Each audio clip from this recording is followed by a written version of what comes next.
శ్రీగురుభ్యో నమ. హరి ఓం.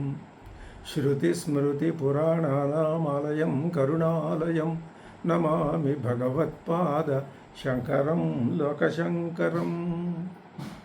ఓం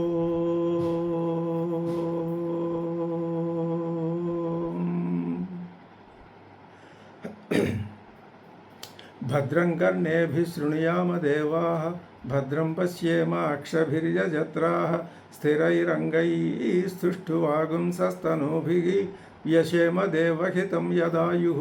స్వస్తి న ఇంద్రో వృద్ధశ్రవాः స్వస్తి నః పూషా విశ్వవేదాः స్వస్తి నస్తార్క్ష్యోరిష్టనేమిः స్వస్తి నో బృహస్పతిర్దధాతు. ఓం శాంతి శాంతి శాంతిः.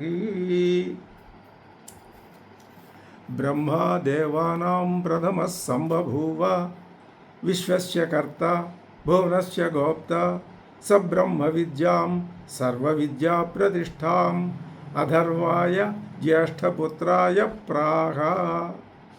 అథర్వా యాం ప్రవదేత బ్రహ్మ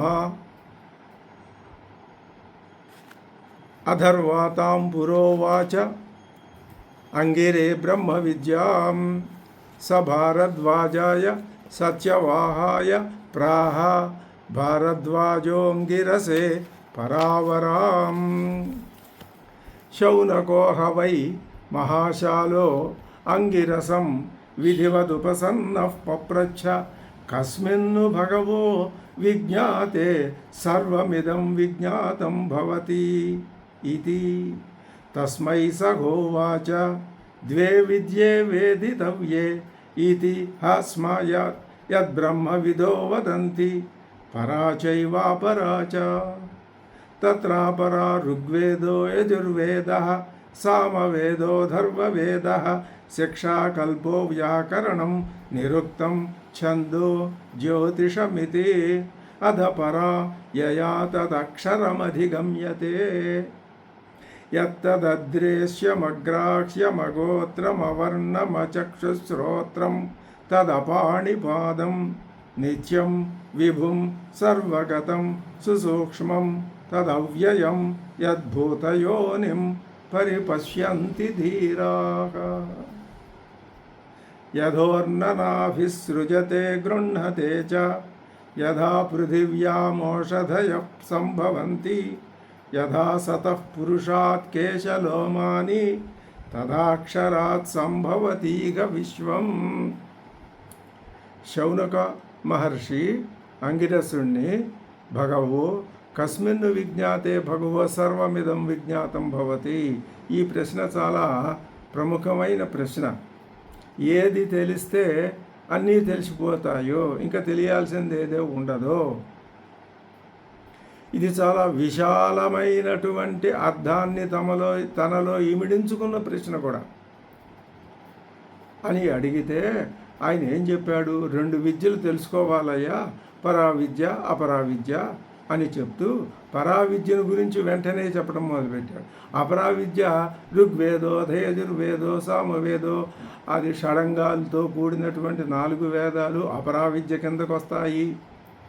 పరావిద్య ఏది అంటే యత్తదద్రేశ్యమగ్రాహ్యమగోత్రమవర్ణమచక్షుశ్రోత్రం తదపాణిపాదం సత్యం నిత్యం విభుం సర్వగతం సుసూక్ష్మం తదవ్యయం యద్భూతయోనిం పరిపశ్యంతి ధీరాః.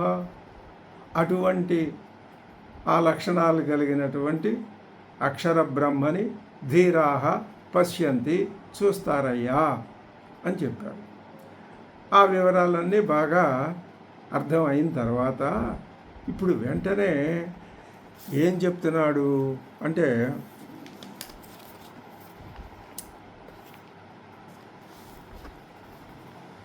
యథా లోకే ప్రసిద్ధం. యథా అంటే అర్థం చెప్తున్నారు స్వామివారు. లోకే ప్రసిద్ధం, లోకంలో అందరికీ తెలిసిన విషయమే. ఏం తెలుసండి అంటారా అంటే, ఊర్ణనాభి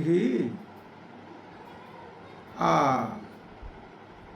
లూతాకీట కించిత్ కారణాంతరం అనపేక్ష స్వయం ఏవ సృజతే. యథా ఊర్ణనాభిసృజతే గృహ్ణతే చ అనే మంత్రవర్ణాన్ని ఇది చెప్పే ముందు భగవత్పాదులు ఇంకో చిన్న మాట చెప్పారు. ఏది? ఈ మంత్రవర్ణానికి అర్థం చెప్పబోయే ముందు అదేమిటో ఒకసారి చూడాలి. భూతయోని అక్షరం ఇది ఉక్తం. ఏమండి? భూతయోని అక్షరం, అక్షర పరబ్రహ్మే ఈ భూతములన్నింటికీ యోని, పుట్టుకకు కారణం. ఈ సమస్తం, ఈ అండపిండ బ్రహ్మాండాలు, ఖగోళం, అన్ని గోళాలు అన్నీ దాంట్లో నుంచే, అదే దాని నుంచే పుట్టుకొచ్చినాయి అని చెప్పారు కదా. ఇది ఉక్తం. తదు కథం భూతయోనిత్వం. ఎలాగండి? దాంట్లో నుంచి ఎలా పుడతాయండి ఇవన్నీ? ఇది ఉచ్యతే ప్రసిద్ధ దృష్టాంతై. ఇక్కడ భగవత్పాదులు చెప్పలేదు కానీ దానికి అక్కడ 3 రకాలైనటువంటి సందేహాల్ని పెద్దలు చెప్తున్నారు. ఏం చెప్తున్నారు అంటే, పరబ్రహ్మం, అక్షర పరబ్రహ్మం, దానికి ఏం సహాయం లేదు కదా, నిస్సహాయం కదా. నిస్సహాయం అయినటువంటి బ్రహ్మం జగముల్ని ఎలా నిర్మిస్తుంది? అది ఒక ఆశంక. రెండవ ఆశంక ఏమిటి అంటే, మీరు మీ సిద్ధాంతం ఏం చెప్తుంది? జగములు బ్రహ్మతో అభిన్నములని చెప్తున్నారు కదా. జగములు బ్రహ్మతో అభిన్నములు, బ్రహ్మ జగములు ఒకటే అని చెప్తున్నారు కదా. మరి అలాంటప్పుడు దేవదత్తుడిని పిలిచి నీతో అభిన్నుడైనటువంటి వాడిని నువ్వు పుట్టించు అంటే, నీతో భిన్నుడైన వాడిని నువ్వు పుట్టించు అంటే అదేంటయ్యా? నాతో భిన్నుడిని నేనెలా? నా నుంచి జన్మ పొందినవాడు నాకంటే అభిన్నుడు అవుతాడు కానీ భిన్నుడు ఎలా అవుతాడు? అది దేవదత్తునితో అభిన్నుడైన తనని నువ్వు సంతానం కనాలి, కానీ అది నీకంటే అభిన్నంగా ఉండాలి. అంటే దేవదత్తుడు పుట్టించలేడు. కాబట్టి మీరు చెప్పేది ఈ అక్షర పరబ్రహ్మ నుంచి పుట్టినవి దానికంటే భిన్నంగా ఉన్నాయిగా. ఇది ఒక వైరుధ్యం. ఇంకొక వైరుధ్యం ఏం చెప్తున్నారు అంటే, అద్వైత సిద్ధాంతంలో మీరంతా ఏం చెప్తున్నారంటే, బ్రహ్మము, ఈ అక్షర పరబ్రహ్మ చైతన్యాత్మకం, ఈ జగములన్నీ జడములు. మరి అటువంటి అచేతనమైనటువంటి అక్షర పరబ్రహ్మ నుంచి జడములు, పైగా దానికంటే విలక్షణాలైనవి ఎలా పుడతాయ్యా? కాబట్టి మీరు చెప్పేది సాధ్యం కాదు అని ఒక ప్రతిపక్షం. అది ఇక్కడ మనం అన్వయించుకుంటే వాటికి సమాధానం ఈ శ్లోకంలో దొరుకుతుంది. ఏమంటున్నారు? భూతయోని అక్షరమితి ఉక్తం తత్కథం భూతయోనిత్వం. ఎలా భూతయోనిత్వం సంభవిస్తుందండి అక్షర పరబ్రహ్మకి? ఇది ఉచ్యతే ప్రసిద్ధ దృష్టాంతై. ఏం మామూలు సామాన్యమైన దృష్టాంతాలు కావు, లోకంలో అందరికీ తెలిసినవే. ఈ దృష్టాంతం చెప్తే ఇంకా ఎదురు మాట్లాడాల్సిన పని లేదు. అలాంటి దృష్టాంతాలను ఇస్తోంది ఆ ఉపనిషత్తు. ఏమిచ్చిందండి? యథోర్ణనాభిసృజతే గృహ్ణతే చ యథా పృథివ్యామోషధయ సంభవంతి యథా సతః పురుషాత్ కేశలోమాని తథాక్షరాత్ సంభవతీహ విశ్వం. ఏ విధంగా అయితే సాలీడు అదేం చేస్తుంది? గూడుని సృష్టించుకుంటుంది, మళ్ళీ తనలోకే లాగేసుకుంటుంది, మింగేస్తుంది. యథా ఊర్ణనాభి సృజతే, తన నుంచే సృష్టించుకుంటుంది, మళ్ళీ తనలోకే లయం చేసుకుంటుంది సాలీడు. ఇది లోకంలో అందరికీ కనిపించే దృష్టాంతమే, కాదంటానికి వీల్లేదు. అలాగే యథా పృథివ్యాం ఓషధయ సంభవంతి, యథా ఏ ప్రకారంగా అయితే పృథివ్యాం ఈ భూమి మీద ఓషధయ చెట్లు చేమలు ఈ మొదలైనవన్నీ పుడుతున్నాయో, అలాగే యథా సతః పురుషాత్ కేశలోమాని, యథా ఏ ప్రకారంగా అయితే సతః ఉంటూ ఉన్నటువంటి అంటే సజీవుడై ఉన్నటువంటి ఆ మనిషి నుంచి కేశలోమాని, కేశములు లోమములు ఎలా, వెంట్రుకలు ఎలా, ఇవి జుట్టు వెంట్రుకలు ఇలాంటివన్నీ ఎలా పుట్టుకొస్తున్నాయో, ఇదే ప్రకారంగా తథా అక్షరాత్ అక్షర పరబ్రహ్మ నుంచి సంభవతి ఇహ విశ్వం, ఈ బ్రహ్మాండం అంతా కూడా అక్షర పరబ్రహ్మం నుంచి సంభవిస్తూ ఉన్నది అని ఉపనిషత్తు ఒక మాట చెప్పేసింది. ఇప్పుడు మనకి స్పష్టంగా అనుమానం కాస్త తీరిపోయింది. ఏమని తీరిపోయింది అనుమానం? ఈ కనిపించే చరాచర జగత్తంతా పరమాత్మ నుంచి ఉద్భవించిందే. ఇలా చెప్పుకునేటప్పుడు ఇంకొక మాట కూడా చెప్పుకోవాలి. పరమాత్మ నుంచి ఉద్భవించింది అంటే పరమాత్మ ఎక్కడో ఉండి దీన్ని ఉద్భవింపజేసి దీని దారిని దీన్ని వదిలేసి లేదా దీన్ని అలా ఉంచి ఆయన వేరే ఉంటున్నాడు అనే ఒకానొక అనవసరమైన భావం వచ్చి పడుతుంది. అది కాదు, ఆ పరమాత్మే ఇదంతా అనే దాని అర్థం. ఇప్పుడు అంటే సంభవతీహ విశ్వం అంటే అది దాని అర్థం అని చెప్పారు. 3 ఉదాహరణలు చెప్పారు. భగవత్పాదులు ఏం చెప్తున్నారు? యథా లోకే ప్రసిద్ధం, లోకంలో అందరికీ తెలిసిందే కదయ్యా. ఏమిటది? ఊర్ణనాభి అంటే సాలిపురుగు. ఆ సాలీడు అది కించిత్ కారణాంతరమనపేక్ష ఇవ, ఏ సహాయం అక్కర్లా దానికి, బయటి నుంచి ఏమీ తెచ్చుకోదు, అంతా దాని లోపలే ఉంది. అలాగే అంటే పరమాత్మ నిస్సహాయం, దానికి ఆయనకి ఎవరు సహాయం లేరు. అటువంటి పరమాత్మ ఈ జగత్తుని ఎలా సృష్టిస్తాడు? ఏదో సామాన్ తెచ్చుకోవాలిగా, ఏదో పదార్థం ముడిసరుకు తేవాలిగా అని ఒక పూర్వపక్షం. దానికి ఇది జవాబు. ఏం చెప్తున్నారు? సాలెపురుగు ఎక్కడి నుంచి దాంట్లో నుంచి దారం తీసుకొచ్చి గూడు అల్లుతోందా? ఎక్కడి నుంచి ఏం తెచ్చుకుందయ్యా? ఏమీ తెచ్చుకోరా. అలాగే పరమాత్మ కూడా యథా లోకే ప్రసిద్ధం ఊర్ణనాభి లోతాకీట కించిత్ కారణం అనపేక్ష స్వయం ఏవ సృజతే, తనకు తానే సృష్టించుకుంటూ ఉన్నది. యది స్వశరీర అవ్యతిరిక్తాన్ ఏవ తంతూన్, తన శరీరం కంటే భిన్నం కానటువంటి తంతూన్ దారాలని బహిః ప్రసారయతి, బయటికి తీసుకొస్తున్నది.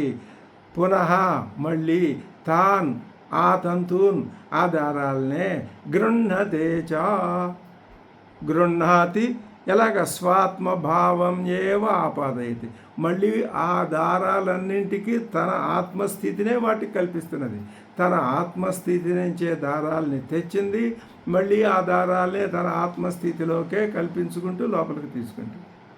అలాగే పరబ్రహ్మ.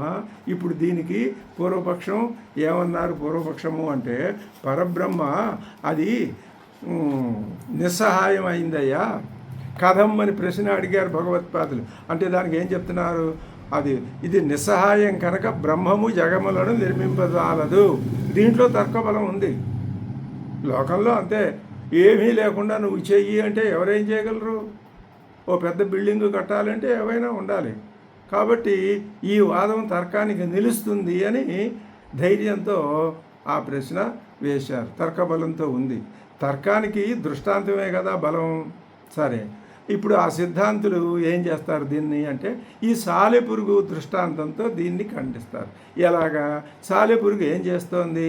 పరుల సాయం ఏమాత్రం అక్కర్లేకుండానే తన శరీరం నుంచి దారములను వెలిగ్రక్కుతుంది. మళ్ళీ ఎవరి సహాయం లేకుండానే తన శరీరంలో నుంచి వచ్చిన తన స్వరూపమైన దారాలనే మళ్ళీ తన శరీరంలోకి లోపలికి లాగేసుకుంటుంది. కనుక నిస్సహాయమైన పరబ్రహ్మకుడు సాలిడికి ఏ సహాయం ఉంది? లేదు. అలాగే నిస్సహాయమైన అని మీరంటున్నా, మేమనం ఆ మాట. ఆయన సర్వజ్ఞ సర్వశక్తి సమన్విత, అది ఇప్పుడు మీరు ఒప్పుకు తీరాల్సిందే. ఆ శక్తి ఆ జ్ఞానంలో ఉంది. జ్ఞానాన్ని విడిచి శక్తి ఉండలేదు. ఉంటే అది ఆభాస అయిపోతుంది. స్వతంత్ర స్థితి ఉండదు. ఎప్పుడు శక్తికి అవ్యక్త రూపంలో ఉన్న శక్తి జ్ఞానానికి వ్యక్త అవ్యక్త స్థితి లేదు. అది ఎప్పుడూ వ్యక్తమే. ఆ జ్ఞానంలో ఉన్న శక్తే అవ్యక్తంగా ఉంటుంది, అది అంతర్గతంగా. అటువంటి ఆ శక్తి ఆ జ్ఞానానికి ఉన్నది. కాబట్టి అది ఏం చేస్తుందంటే నిస్సహాయం అయినదని మీరు అంటున్నా కూడా పరబ్రహ్మ జగములను సృష్టిస్తగలుగుతుంది అని ఈ ఉదాహరణ చెప్పి దాన్ని ఆ వాదాన్ని పరాస్తం చేశారు, ఖండించారు.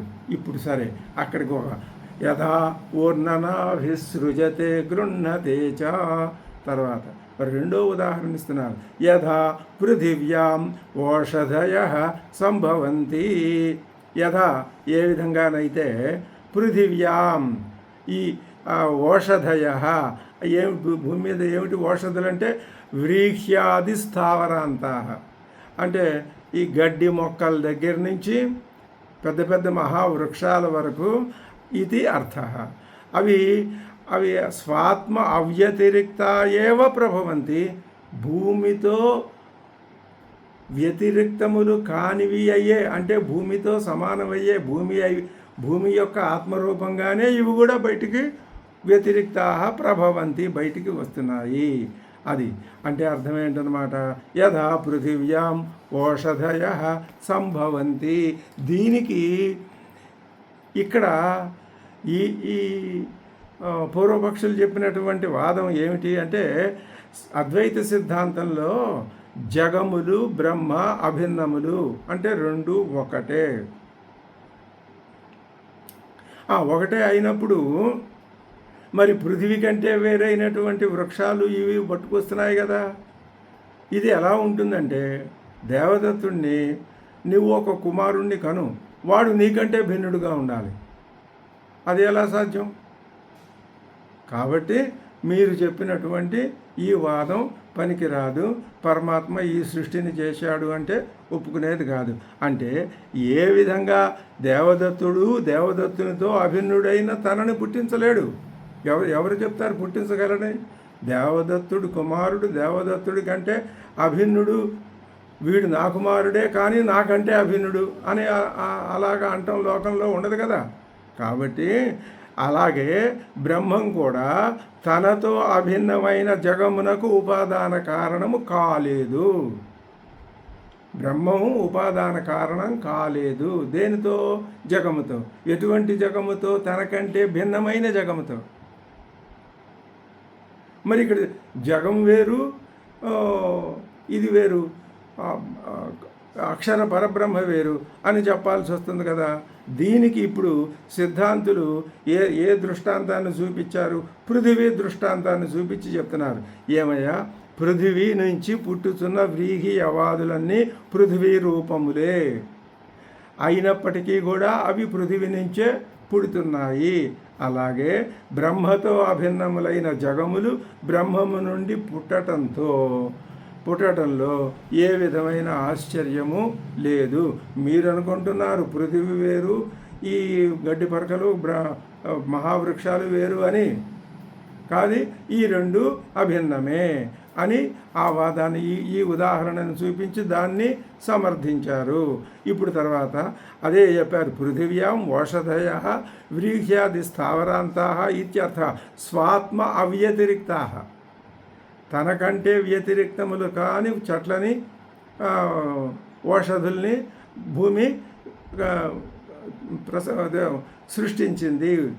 యథాచ మూడవది యథాచ సతః పురుషాత్ కేశలోమాని, స్వతః పురుషాత్ అంటే విద్యమానాత్ పురుషాత్ జీవించి ఉన్న పురుషుడి నుంచి కేశలోమాని కేశాశ్చ లోమాని చ కేశములు వెంట్రుకలు ఈ మొదలైనవి సంభవంతి ఎలాగా విలక్షణాని. అది అక్కడుంది పాయింట్. దీనికి వాళ్ళు అద్వైత సిద్ధాంత వ్యతిరేకులు ఏమని దానికి చెప్తున్నారు అంటే అద్వైత సిద్ధాంతంలో బ్రహ్మం చేతనం కదండి, ఈ జగమంతా జడం కదండి, చేతనం నుంచి జడం ఎలా పుడుతుందండి? కాబట్టి అంటే అక్షరము నుండి జడములు పైగా విలక్షణములు అయినటువంటి జగములు పుట్టవు. కాబట్టి మీరు చెప్పినటువంటి అక్షర బ్రహ్మ కారణవాదం పనికిరాదు అంటే దానికి ఈ ఉదాహరణ చూపిస్తున్నారు. అవునయ్యా, బ్రతికి ఉన్న జీవుల నుంచి విలక్షణంగా ఉండే కేశములు నఖములు తర్వాత వెంట్రుకలు ఇలాంటివన్నీ పుడుతున్నాయి కదా. అలాగే చేతనమైన బ్రహ్మ నుంచి జడములు విలక్షణములైన జగములు పుడతాయి. ఈ ఉదాహరణ చూసి నువ్వు కాదనగలవా అని మూడింటికి 3 రకాలైనటువంటి దృష్టాంతాలు చూపించి ఆ వాదాన్ని పూర్వపక్షాలని ఖండించారు. ఇంకొక అద్భుతమైన విషయం చెప్తున్నారు. ఏమని? ఈ 3 ఉదాహరణలు 3 దృష్టాంతాలు చెప్పారు కదా, అందులో మొట్టమొదటి దృష్టాంతం ఏదో ఒకసారి చెప్పండి అంటే యథోర్ణనాభిసృజతే గృహతే చ. సాలీడు తనలో నుంచే సృష్టిస్తోంది, తనలోకే తీసుకుంటోంది అని చెప్పారు కదా మీరు. అలాగే అక్షర పరబ్రహ్మ ఈ జగత్తుని తన నుంచే బయటికి తెచ్చాడు, మళ్ళీ తన లోపలే లీనం చేసుకుంటాడని చెప్తున్నారు కదా. దానికి ఈ సాలీడు ఉదాహరణ చెప్పారు కదా. ఇప్పుడు మేమేమంటామంటే ఆ సాలీడుకి అక్కడ ప్రయోజనం ఉందయ్యా, దాని గూడు కావాలి, అది కట్టుకుంది. మరి ఈ అక్షర పరబ్రహ్మకు కూడా ఏదైనా ప్రయోజనం ఉందేమో అంటే అక్షర పరబ్రహ్మకి ప్రయోజనం లేదు, అది చెప్పాలి. దానికి ఏం చెప్పారు? ఇప్పుడు రెండో ఉదాహరణ చెప్తున్నారు. అంటే అర్థం ఏంటనమాట? రెండో దృష్టాంతంలో ఏం చెప్పారు? రైటేనయ్యా, పొడమి నుంచి వ్రీహీయవాదులు పుడుతున్నాయి, దానివల్ల పొడమికి ఏం ప్రయోజనం? అలాగే పరబ్రహ్మకి అక్షర పరబ్రహ్మకి కూడా తన నుంచి వచ్చిన జగముల వలన ప్రయోజనం ఏమీ లేదు, లేకపోయినా అవి వస్తూనే ఉంటాయి. కాబట్టి మొదటి సంశయం రెండో ఉదాహరణతో తీరిపోయింది. ఇక పోతే పృథివీ దృష్టాంతంలో భూమి ఇలా వలె బ్రహ్మము సైతము అచేతనమై ఉండవచ్చు. మీరు రెండో ఉదాహరణలో ఏం చెప్పారు? పృథివీ నుంచి ఓషధి వనస్పతులు వస్తున్నాయని చెప్పారు. పృథివీ అచేతనం కాబట్టి బ్రహ్మ కూడా అచేతనమే అయి ఉండొచ్చు అంటే దానికి ఏం చెప్పారు? సంశయానికి దానిని పోగొట్టడానికి, ఆ సంశయాన్ని తీర్చడానికి మూడో ఉదాహరణ చెప్పారు. మూడో దాంట్లో ఏం చెప్తున్నారు? కేశలోమములు చేతనావంతుడైన పురుషుడి నుంచి వస్తున్నాయా లేదా? అలాగే చేతనవంతుడైనటువంటి ఆ అక్షర పరబ్రహ్మ నుంచి ఈ జగత్తంతా వస్తున్నది ఇది అని ఆ ఒక్కొక్క సందేహానికి ఈ 2-3 ఉదాహరణలు కూడా చెప్పి ఆ సందేహాలని నివృత్తి చేశారు. ఇంతేకాక ఇప్పుడు ఏం చేయాలంటే లోకంలో ఒక పద్ధతి ఉంటుంది. దృష్టాంతానికి దార్ష్టాంతికానికి అన్ని విషయాలు కుదరనక్కర్లేదు. అలా చెప్పే పద్ధతి కూడా ఉండదు. ఎంతవరకు పోలికలో అంతవరకే తీసుకోవాలి తప్ప ప్రతిదాన్ని అలాగా లాగి దాన్ని ఇది చేయకూడదు అనే ఒక ధర్మం ఉంది. కాబట్టి ఈ విషయాన్ని అలా చెప్పారు. ఇప్పుడు ఏమంటున్నారు? లోమాని చ సంభవంతి యథోర్ణనాభిసృజతే గృహతే చ యథా పృథివ్యామోషధయ సంభవంతి యథా సతః పురుషాత్ కేశలోమాని తదాక్షరాత్ సంభవతీగ విశ్వం. యథా ఏతే దృష్టాంతాః తథా విలక్షణం సలక్షణంచ నిమిత్తాంతరానపేక్షాత్ యథోక్త లక్షణాత్ అక్షరాత్ సంభవతి సముత్పద్యతే ఇహ సంసార మండలే విశ్వం సమస్తం జగతు.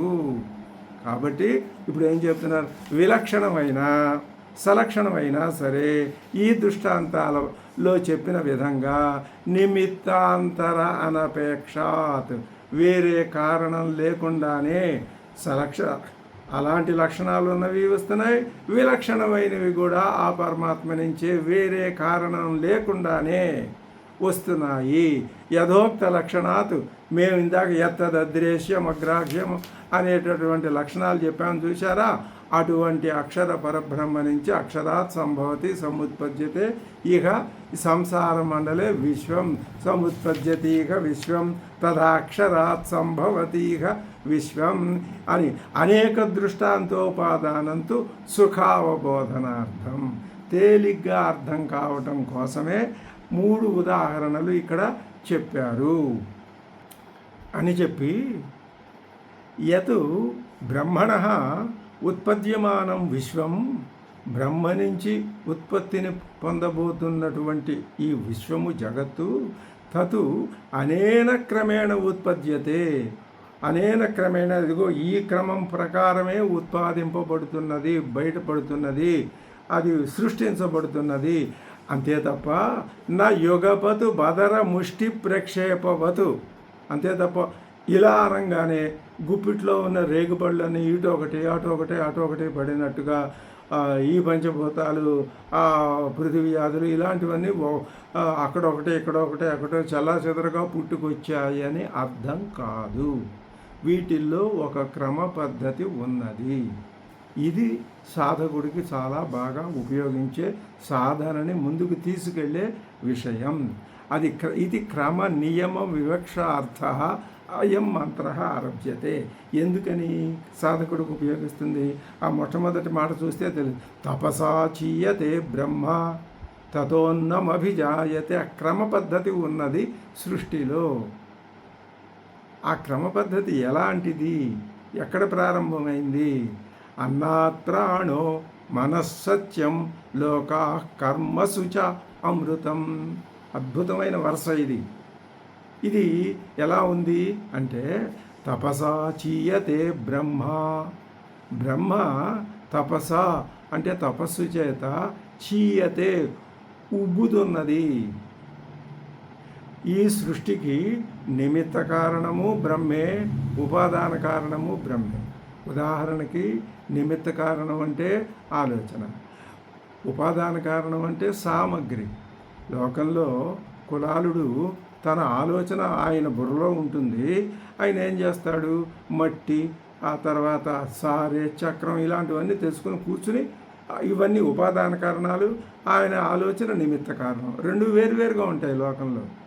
కానీ ఈ జగత్తు సృష్టిలో పరమాత్మకి ఆయనే ఉపాదాన కారణం, ఆయనే నిమిత్త కారణం. ఇది ఎలాగండి? ఎలాగ ఎందుకు సాధ్యం కాదు? ఇందాక ఏం చెప్పాము? సర్వజ్ఞ సర్వశక్తి, ఇదే పరబ్రహ్మ. సర్వజ్ఞ అంటే నిమిత్త కారణం జ్ఞానం, సర్వశక్తి అంటే ఉపాదాన కారణం. ఆ శక్తే ఉపాదానంగా మారిపోతుంది. అందుకని ఇప్పుడు ఎక్కడ మొదలైంది? తపసా చీయతే బ్రహ్మ. బ్రహ్మ ఇలా ఆ తపస్సు చేస్తుంది, ఆలోచిస్తుంది. ఏం ఆలోచిస్తుంది అంటే బహుశ్యాం ప్రజాయేతే, నేను అనేకం కావాలి అనుకున్నది అదే తపస్సు, ఆలోచన. అనుకుంటే అప్పుడు ఏమైంది? ఇలా ఉబ్బిందిట. ఉబ్బితే ఆ ఉబ్బిన బ్రహ్మ నుంచి అన్నం అభిజాయతే, అన్నం పుట్టింది. అన్నం అంటే అవ్యాకృతం, అంటే ఇంకా బయటపడలేదు, వ్యాకృతత్వాన్ని పొందలేదు. అన్నాత్ ప్రాణ, ఆ అన్నం నుంచి ఏమైంది? ప్రాణం పుట్టుకొచ్చింది. అంటే ప్రాణం, సమిష్టి ప్రాణం హిరణ్య గర్భుడని ఇంతకుముందు మనకి ప్రశ్నోపనిషత్తులో కూడా చెప్పారు. ఆ సమిష్టి ప్రాణం పుట్టింది. అన్నాత్ ప్రాణ మనస్సత్యం, ఆ ప్రాణం నుంచి మనస్సు, దాని నుంచి సత్యం, అంటే సత్యం అంటే పంచభూతాలు. లోకాహ, ఆ పంచభూతాల నుంచి లోకాహ, లోకములు. తర్వాత ఆ లోకముల యందు కర్మసు, కర్మలు. ఆ లోకాల్లోనే కర్మలు పుట్టాయి. ఆ కర్మల యందు నిశ్చితంగా లభించేటటువంటి అమృతం, అంటే ఎప్పటికీ తరగకుండా ఉండే ఫలితం కూడా పుట్టింది. ఈ ఫలితం ఎప్పటికీ తరగదు. కర్మలు పుట్టాయండి, ఆ కర్మలే మనం చేస్తున్నాం. ఈ కర్మ ఫలం తరగదు, అమృతం. మరి ఎలాగా? ఆ కర్మలు చేయటం మానేసి అటువంటి పరిస్థితి లేకుండా నీ బుద్ధిని, ధీశక్తిని నువ్వు నిర్మించుకుంటే ఇంకా ఆ కర్మలు అప్పుడు వాటి వల్ల ఏ ప్రయోజనం, వాటి వల్ల ఏ నష్టం ఉండదు. అదే చెప్తున్నారు. తపసా జ్ఞానేన ఉత్పత్తి విధిజ్ఞతయ. ఉత్పత్తి విధి, ఇదిగో ఇలా ఉత్పత్తి చేస్తాను అని ఒక ఆలోచన వచ్చింది. ఆ విధిజ్ఞత చేత భూతయోని అక్షరం బ్రహ్మజీత, ఈ భూతాలన్నింటికి యోని అయి, అప్పటికే ఆలోచన రావడంతో మొత్తం అంతా సిద్ధం అయిపోయింది. ఇంకా ఏమీ లేదు. ఒకటొకటి క్రమ పద్ధతిలో బయటికి రావటమే మిగిలింది. అంత సర్వజ్ఞ శక్తి సమన్వితం అది. చీయతే ఉపచీయతే, ఎలా ఉబ్బుతుందండి అంటే ఉత్పిపాదయషతు ఇదం జగత్ అంకురం ఇవ బీజం ఉచ్చూనతాం గచ్చతి పుత్రం పితా ఇవ హర్షణ. తండ్రికి కుమారుడు కలగబోతున్నాడు అంటే ఎంత ఆనందం కలుగుతుందో, ఆ ఆనందంతో ఆయన ఉబ్బిపోతాడో, అలాగే అంకురం మొలకెత్తబోతూ ఉన్నటువంటి విత్తనం ఎలా ఉబ్బుతుందో, ఈ 2 రకాల ఉబ్బుదలలు కూడా ఆ తపసాచీయతే బ్రహ్మ. సృష్టి అనే ఆలోచన వచ్చేసరికి బ్రహ్మలో ఆ ఉబ్బు కనపడింది, ఉబ్బింది. ఏవం సర్వజ్ఞతయా సృష్టి స్థితి సంహార శక్తి విజ్ఞానవత్తయా. ఇప్పుడు సర్వజ్ఞత్వం వచ్చేసింది. సర్వజ్ఞ అంటే ఇదే అర్థం. ఏం చెప్తున్నారు భగవత్పాదులు? సర్వజ్ఞుడు ఆ పరమేశ్వరుడు తప్ప మరొకడు లేడు, మిగతాదంతా కాదు. ఏమిటా సర్వజ్ఞత అంటే సృష్టి స్థితి సంహార శక్తి విజ్ఞానవత్తయ. ఆ శక్తి ఉండటం, ఆ మూడి సృష్టించటం, దాన్ని పాలించటం, దాన్ని మళ్ళీ లీనం చేసుకోవటం అనేటటువంటి ఆ శక్తి, ఆ విజ్ఞానం అవన్నీ వత్తయ కలిగి ఉండటం చేత ఉపచితాత్ బాగా ఉబ్బిపోయినటువంటి తతః బ్రహ్మణ, ఆ బ్రహ్మం నుంచి అన్నం అద్యతే భుజ్యతే ఇది అన్నం, తినబడేటటువంటి అన్నం అనేది అది అవ్యాకృతం సాధారణం సంసారిణాం వ్యాచికీర్షితావస్థారూపేణ అభిజాయతే. ఈ అవ్యాకృతం నుంచి నామరూపాలన్నీ వ్యాకృతమై బయటపడతాయి అని అర్థం. అభిజాయతే ఉత్పద్యతే.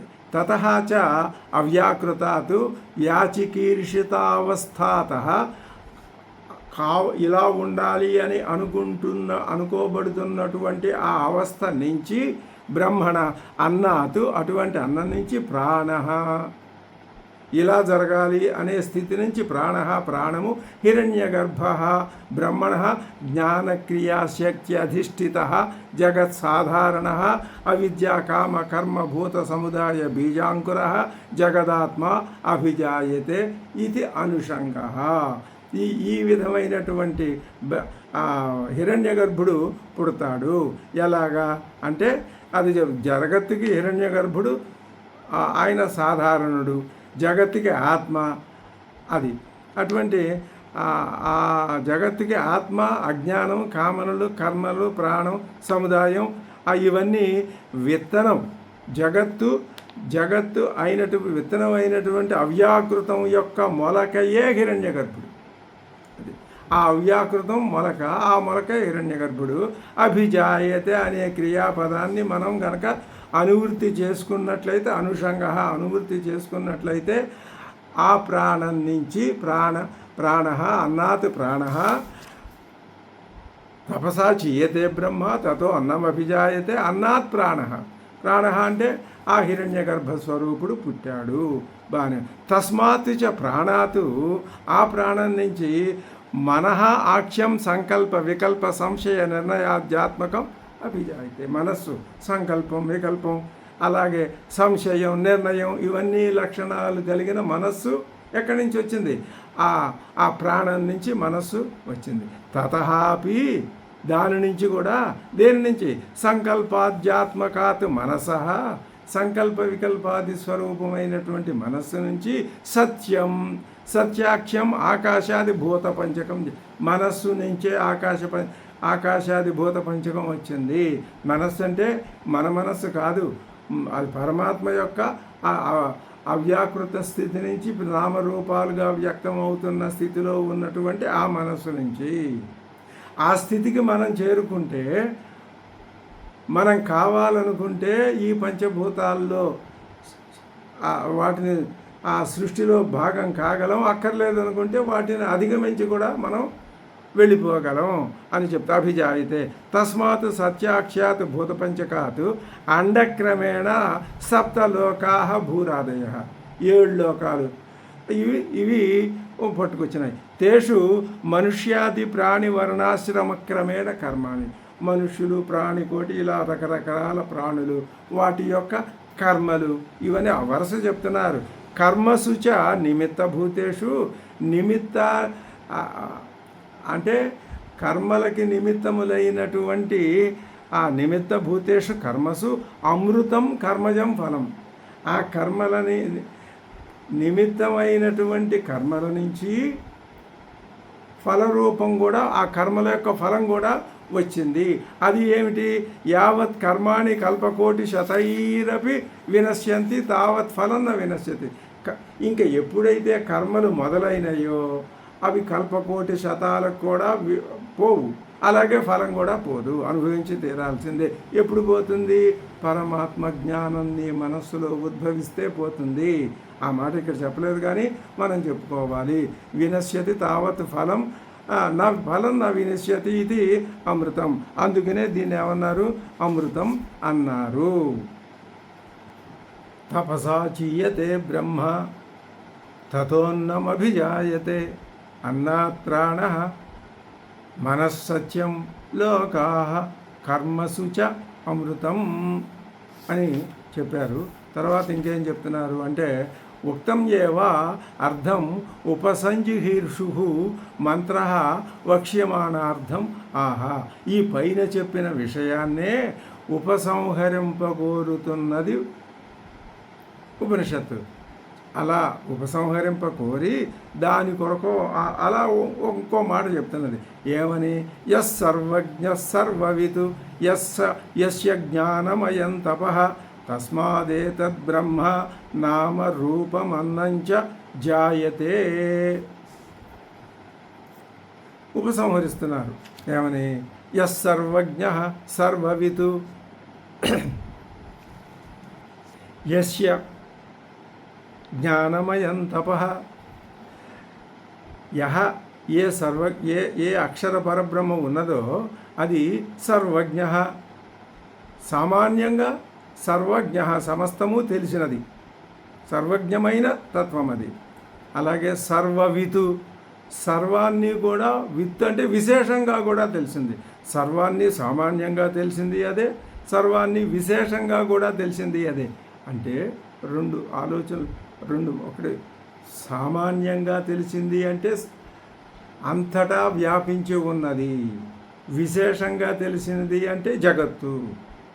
అన్ని జగత్తులో అన్ని విశేషాలు, వందల వేల లక్షల కోట్ల వస్తువులు ఉన్నాయి, భావాలు ఉన్నాయి, ఇవన్నీ ఉన్నాయి. ఇవన్నీ విశేషంగా తెలిసింది అక్షర పరబ్రహ్మే. అంటే వీటన్నింటి రూపంగా ఉన్నది, జగత్తు రూపంగా ఉన్నది పరమాత్మే, జ్ఞాన రూపంగా ఉన్నది, సర్వజ్ఞ రూపంగా ఉన్నది పరమాత్మే. ఏ అక్షరం సర్వాన్ని సామాన్యంగా తెలుస్తుందో, సర్వాన్ని విశేషంగా కూడా తెలుస్తుందో, సామాన్యం అంటే అంతటా పరుచుకొని ఉన్నది, విశేషం అంటే ఎక్కడికక్కడ ఖండమైపోయి ముక్కలైపోయి పరిచ్ఛిన్నమైపోయేది విశేషం. పైగా ఇంకొకటి, విశేషం అంటే ఇవాళ ఉంటుంది రేపు ఉండదు, కానీ సామాన్యం ఎప్పుడూ ఉంటుంది. సామాన్యం అంటే పరమాత్మతత్వం, విశేషం అంటే జగత్తత్వం అని. తర్వాత యస్య జ్ఞానమయం తపః, ఏ అక్షరానికి తపస్సు జ్ఞాన రూపమో, అక్షర పరబ్రహ్మ యొక్క రూపం ఏమిటి? దాని రూపం తపస్సు. అలాగే తస్మాదేతత్ బ్రహ్మ, అటువంటి ఏతద్ బ్రహ్మ తస్మాత్, అటువంటి ఈ అక్షర పరబ్రహ్మ నుంచి, ఈ హిరణ్య గర్భుడి నుంచి, ఈ పరబ్రహ్మ నుంచి ఏమన్నా నామ రూపం అన్నంచ, నామ రూప అంటే ఈ హిరణ్య గర్భుడు అనే నామం, ఆ హిరణ్య గర్భుడు అనే రూపం, ఆకారం, ఇలాంటివన్నీ కూడా జాయతే అంటే నామరూపాలు అనేవి కూడా ఆ తత్వం నుంచి, తస్మాదేతద్ బ్రహ్మ నుంచి అవన్నీ జన్మించి పుట్టుకుని వచ్చినాయి, నామరూపాలు పుట్టినాయి. ఈ విశేషాల్లో అంటే ఇవన్నీ అని అర్థం. సామాన్యం అంటే పరబ్రహ్మే అని అర్థం. ఇప్పుడు చెప్తున్నారు స్వామివారు, యహ ఉక్తలక్షణ అక్షరాక్ష సర్వజ్ఞ సామాన్యేన సర్వం జానాతి. అంటే అన్నిటికీ ఆత్మ అవటం చేత, స్వరూపం అవటం చేత సర్వం జానాతి, అంతా తెలిసినది. విశేషేణ సర్వం వేత్తి ఇది సర్వవిత్ అంటే విశేషంగా కూడా, ఈ విశేషాలన్నీ కూడా తానే అవటం చేత, వాటన్నింటికి తానే ఆత్మ అవటం చేత అది సర్వవిత్ అయినది. అది యస్య జ్ఞానమయం జ్ఞాన వికారం ఏవ సార్వజ్ఞ లక్షణం తపః. ఆ తపస్సు, ఆ పరమాత్మ యొక్క లక్షణం ఏమిటి? జ్ఞానమే. నా ఆయాస బహుళం, ఆయాస లక్షణం. అది యజ్ఞాలు యాగాలు కృచ్ఛ్ర చాంద్రాయణాది వ్రతాలు ఇలాంటివన్నీ ఆయాసపడి చేస్తే కనుక్కోబడేది కాదు. కేవలం జ్ఞానం యొక్క సార్వజ్ఞేయ లక్షణం, అంటే సర్వజ్ఞ లక్షణం కలది బ్రహ్మ అని. తస్మాత్ యథోక్తాత్ సర్వజ్ఞాత ఏతద్ ఉక్తం కార్యలక్షణం బ్రహ్మ హిరణ్యగర్భాఖ్యం జాయితే. అటువంటి పరబ్రహ్మ నుంచి కార్యబ్రహ్మ అంటే హిరణ్యగర్భుడు ఆ తత్వం జన్మించింది. ఆ హిరణ్యగర్భతత్వం కించ నామ అసౌ దేవదత్త యజ్ఞదత్త ఇత్యాది లక్షణం. అక్కడి నుంచి ఏమొచ్చినాయి? నామ, ఇదిగో దేవదత్తుడు, యజ్ఞదత్తుడు ఇలాంటి పేర్లు, రూపం, ఇదిగో ఇది తెలుపు, ఇది నీలం, ఇలాంటి ఆకారాలు ఇత్యాది. అన్నంచ విరిగీయవాది లక్షణం, వడ్లు, తర్వాత గోధుమలు ఇలాంటి వాటి లక్షణం కలిగినటువంటి ఇదంతా జాయతే, వరుసనే అవన్నీ పుట్టుకొచ్చినాయి. పూర్వమంత్రోక్త క్రమేణ ఇది అవిరోధో ద్రష్టవ్య. పూర్వమంత్రంలో ఏ విధ తపసా జీయతే బ్రహ్మ అని ఏం చెప్పామో అదే వరుసలో అవిరోధంగా, అంతే తప్ప ఆ చెప్పిన దానికి వ్యతిరేకంగా ఏది ఎక్కడ జరగలేదు.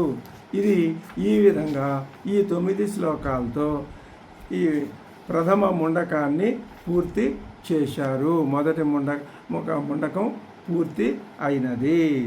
ఓం భద్రం కర్ణేభిః శృణుయామ దేవాః భద్రం పశ్యేమ అక్షభిర్యజత్రాః స్థిరైరంగైః సుష్ఠువాగుంసస్తనూభిः వ్యశేమ దేవహితం యదాయుః స్వస్తి న ఇంద్రో వృద్ధశ్రవాः స్వస్తి నః పూషా విశ్వవేదాः స్వస్తి నస్తార్క్ష్యోరిష్టనేమిః స్వస్తి నో బృహస్పతిర్దధాతు.